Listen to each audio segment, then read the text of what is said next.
Hi, welcome to the High Desert Museum Ranger Station. We're glad you could make it today. Today in the Ranger Station, we're going to talk about one of the Forest Service most cherished emblems, Smokey Bear. We'd like to welcome you back. As you know, we're here every Tuesday and Thursday at 1 p.m. doing Facebook Lives around the museum so you can continue to enjoy everything we offer here while we're at our homes waiting for things to pass. We'd like to thank our sponsors, our generous sponsors who are still with us during this time, especially today, Oregon College Savings Plan. So thank you very much to them. Today, as I said, we'll be talking about Smokey Bear. Smokey Bear was first created in 1944 by the U.S. Forest Service. At that time, he was just an ad campaign. There was no actual bear attached to the advertisements. It wasn't until 1950 when there was a fire in New Mexico and a small bear cub was rescued by the firefighters. He'd been abandoned or lost his mother, and so the firefighters rescued him and nursed him back to health. He had some pretty bad wounds.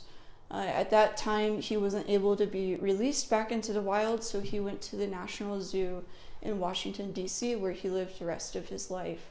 But his story and him became extremely popular, and he became the face of the Forest Service campaign to prevent wildfires.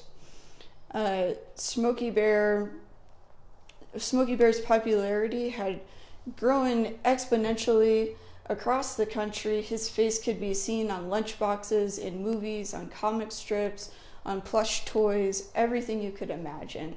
And everybody was super excited to get a little Smokey Bear emblem in some way.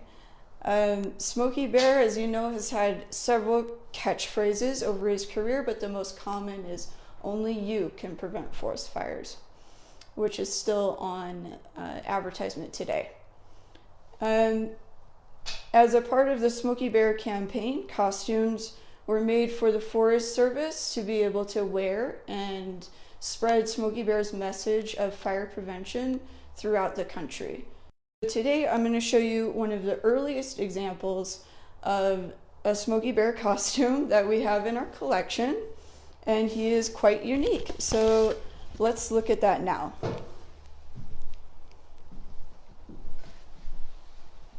So this is our Smokey Bear costume. This is just the head. The shirt, pants, and belt are in our collection vault. But as you can see, this Smokey Bear is quite unique and much different than the Smokey Bear that we're used to today. So I'm going to tell you a little bit about this costume, which has a pretty interesting history.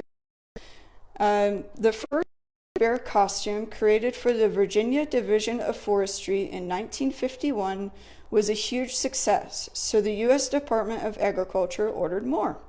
This particular Smokey debuted in the 1952 Macy's Thanksgiving Day Parade in New York.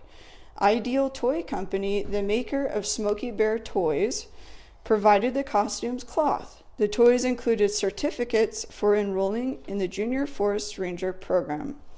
In 3 years, 500,000 children had enrolled. So let me show you a couple more interesting artifacts. These are some patches and pins that you may have been sent back to you after enrolling as a junior ranger, making your status official.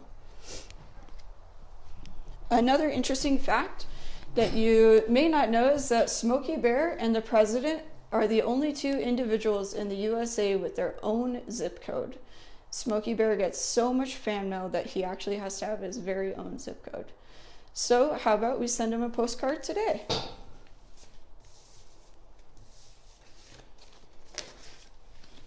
We have one right here, ready to go.